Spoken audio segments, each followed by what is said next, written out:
find yourself wondering, God, what does my teacher want from me? If this is the case, then this is the right video for you, because today I'm going to be actually answering that question to the best of my ability, of course, but in the most simple way I can. I'm Mackenzie Warren, the founder of Mac School Prep, and video by video, I'm going to be sharing with you all the academic hacks that I've learned in order to help you reach your full potential. Now, I would like to kindly remind you, if you haven't already, to please go ahead and hit that subscribe button. Also, go ahead and give my video a thumbs up if you like it, which you will, and then also go ahead and click the notification bell. That way you can stay up to date with all the content I put out there and make sure that you don't miss a beat.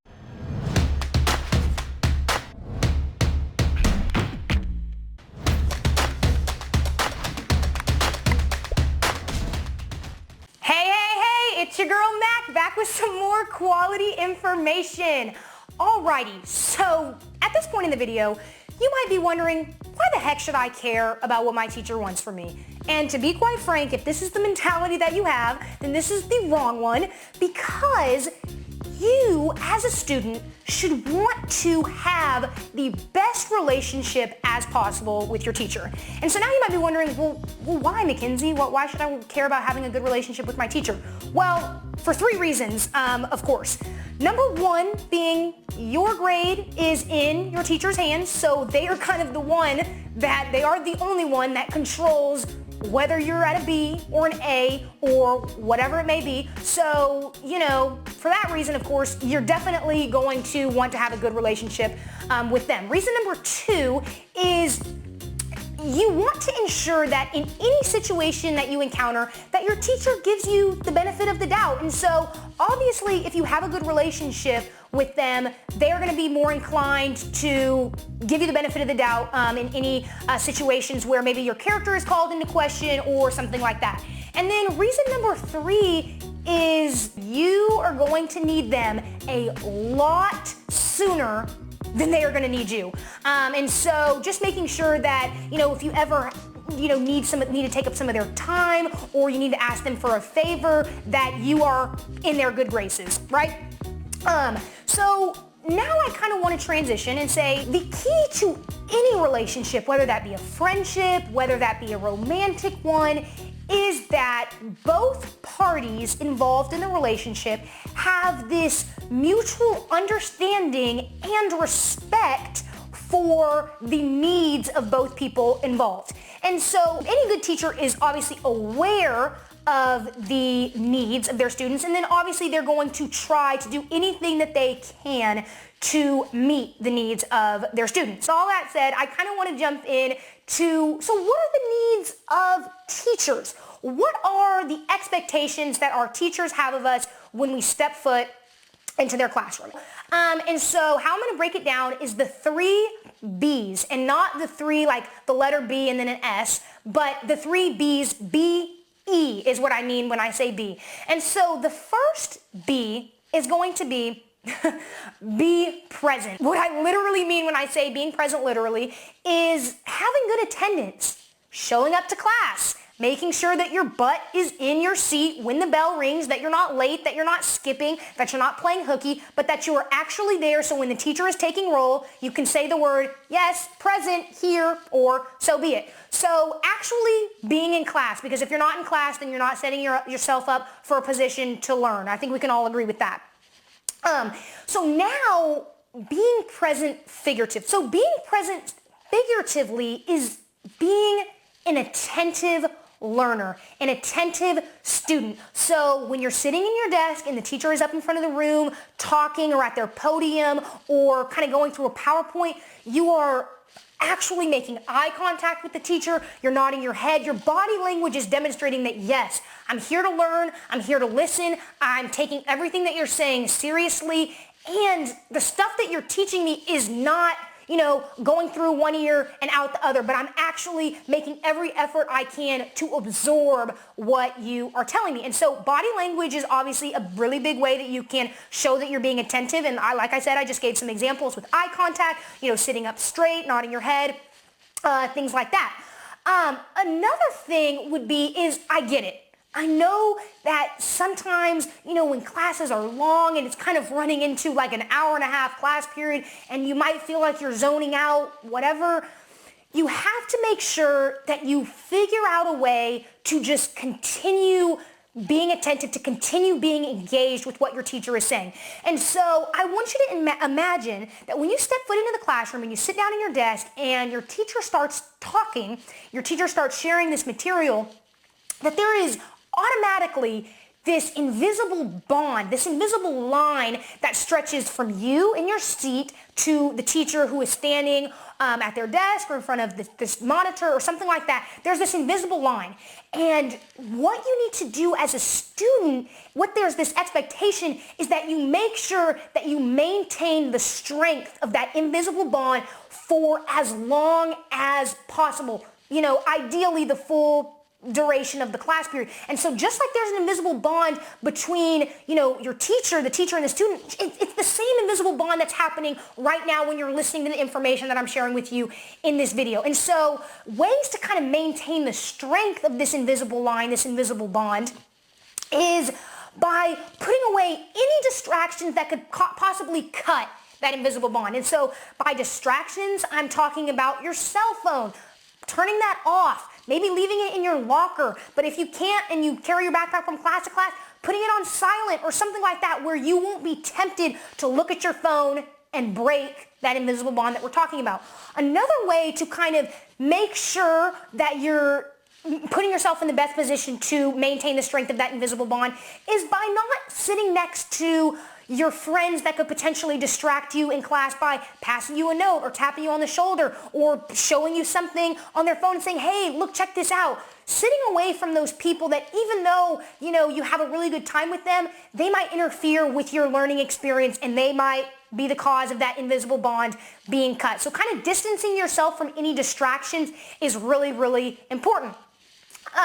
Another thing I want to say is that on the topic of the invisible bond, I get it. Like I said, sometimes it can be hard to kind of keep that laser focus for an hour and a half, but something that I like to do is taking notes really allows me to keep my focus, and so kind of just writing down what the teacher is saying or paraphrasing what they're saying just so that I'm constantly interacting with the material, and if I'm tempted to zone out, I'm not, because I'm just, writing everything down and just trying to make sure that my gears continue to turn and I don't give my mind the opportunity to kind of doze off.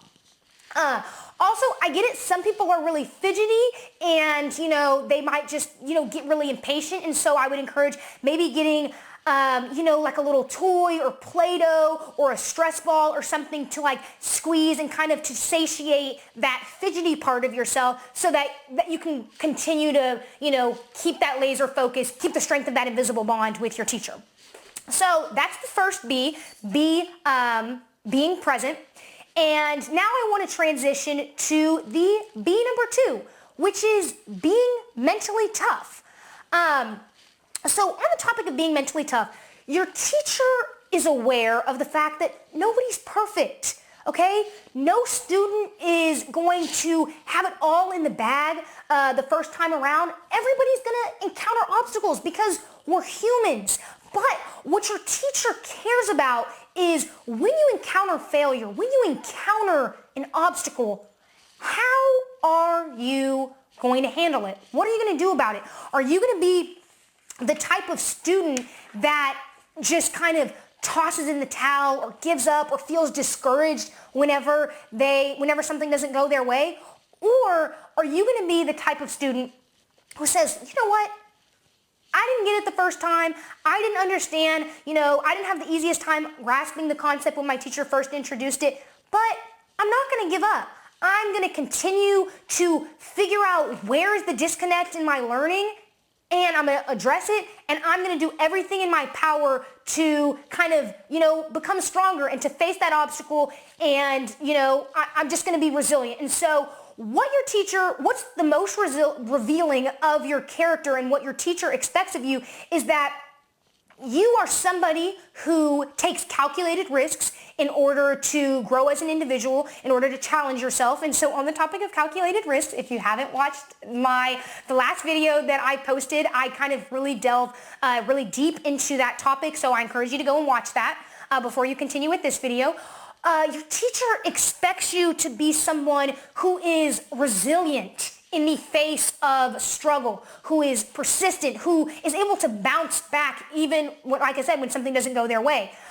Your teacher expects you to be the type of student who takes the bull by the horns and isn't intimidated by obstacles, by challenges.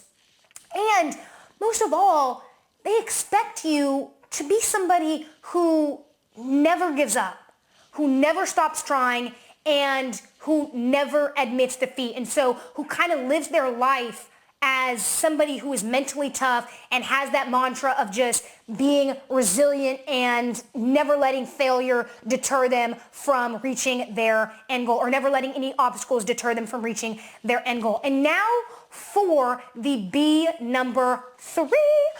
The B number 3, don't know why I did that, but the B number 3 is your teacher expects for you to be a hard worker at all times, but especially in the things that you are talented at. And so if you haven't heard this quote, there is a quote that says, hard work beats talent if talent doesn't work hard. I want to go ahead and repeat that. Hard work will always beat talent if talent doesn't work hard. However, if talent chooses to work hard, now that is an unstoppable combination. And so, in other words, what that means is that if you are talented at something, but you don't, but you don't put in any effort to hone your skills in that specific area, then you're putting yourself in a very vulnerable position to being surpassed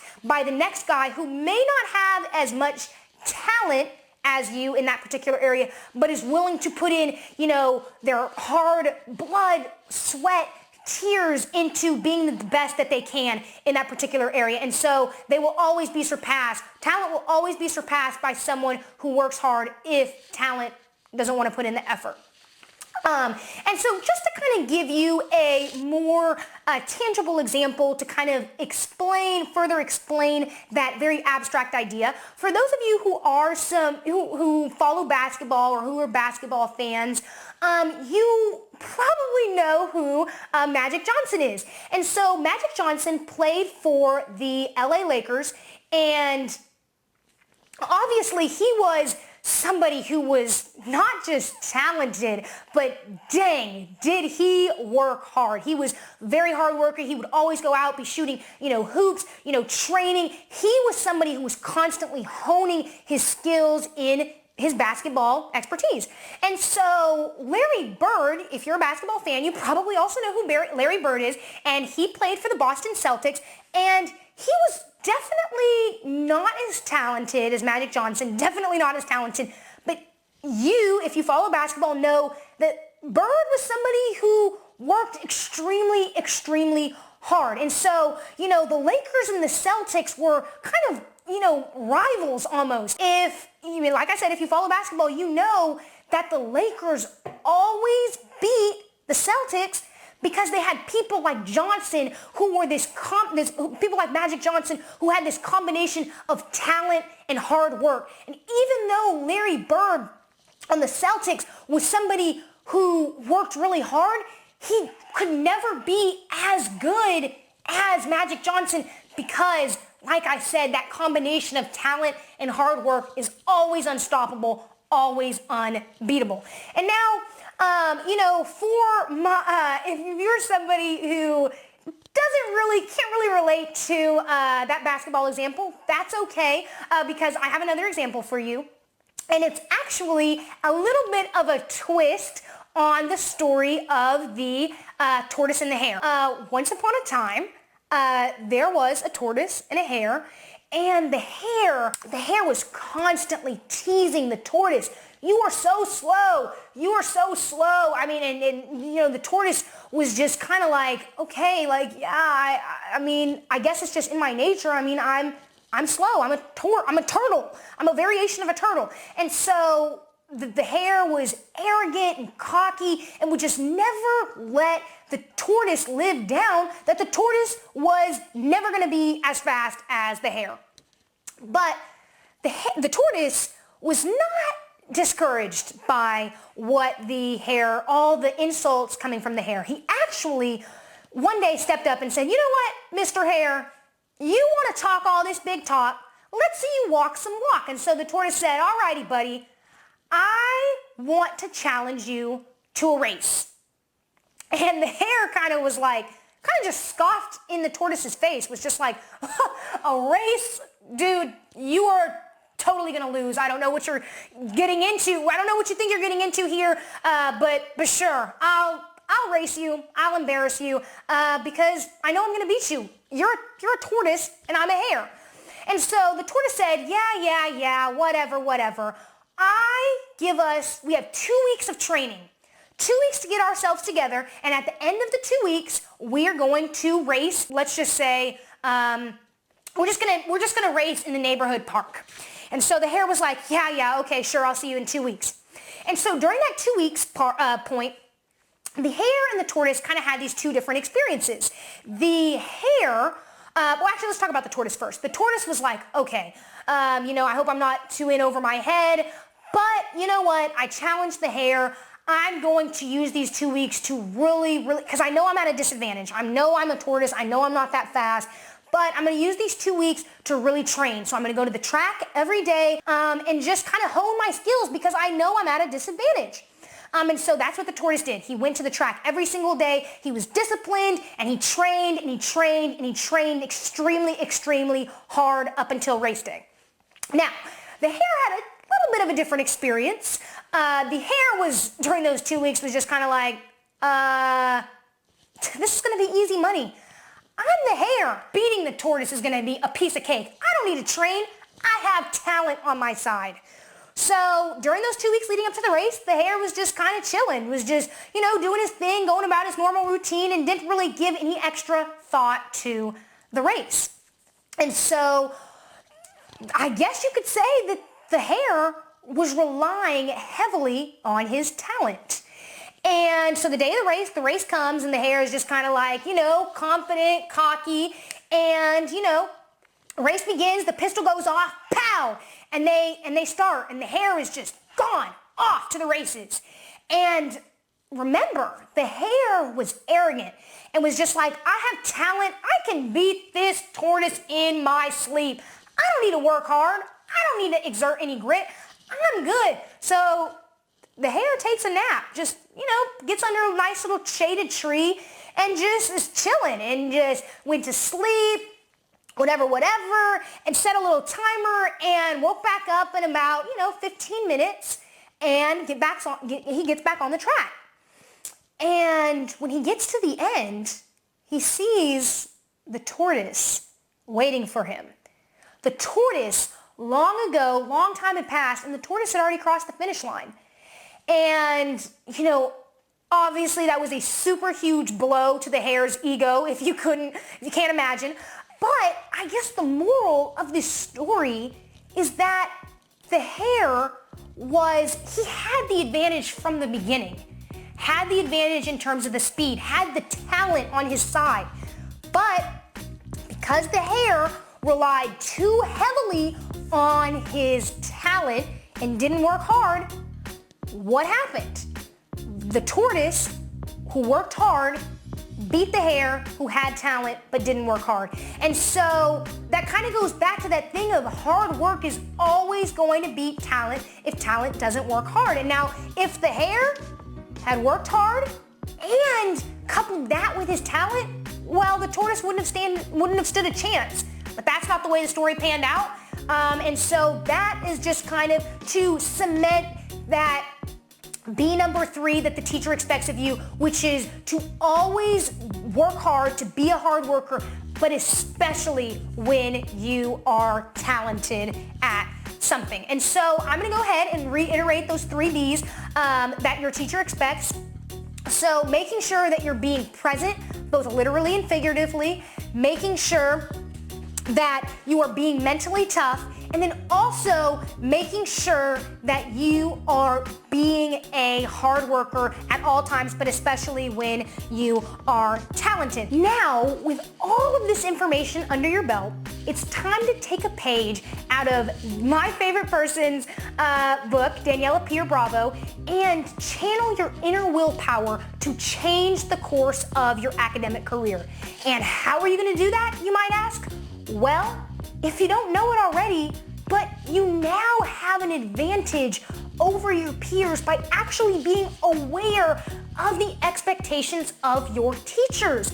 And so what you should do now is utilize that upper hand to, from today moving forward, start cultivating, start fostering this healthy, positive relationship with your teachers. And if you do that, you're gonna be so happy that you trusted me, because you're gonna look around one day and you're gonna be at the top of the class, at the top of the game. That's all I have for this video. Please go ahead and subscribe to my channel, give this video a thumbs up, and also click the notification bell so that you can just stay completely in the loop about all the content, all the information that I have to share. Alrighty, see you in the next video. Bye!